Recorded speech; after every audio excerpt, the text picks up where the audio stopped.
ధ్వజాన్ని ఎగరవై, నా సుదర్శన చక్రాన్ని, నా గద కౌమోదికని, నా ధనస్సు శారంగాన్ని, పాంచజన్యం ఇవన్నీ రథంలో పెట్టు.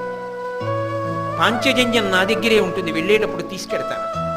నేను ఎప్పుడైనా యుద్ధభూమిలో పాంచజన్యాన్ని నాకు రథం అవసరమని నీకు అర్థమయ్యేటట్టుగా పూరిస్తే ఉత్తర క్షణంలో ఈ రథాన్ని తీసుకుని యుద్ధభూమిలోకి వచ్చేయి. రేపు నువ్వు నాకు సారథి, నేను యుద్ధం చేస్తాను. అంటే ఏమిటి దాని అర్థం? ఏమని ప్రతిజ్ఞ చేశాడు యుద్ధానికి వెళ్లే ముందు?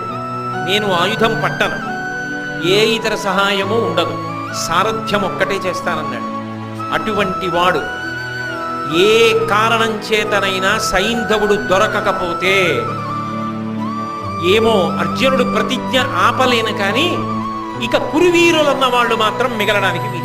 ఇక ఆఖరి క్షణంలో దునుమాడేస్తానంతే.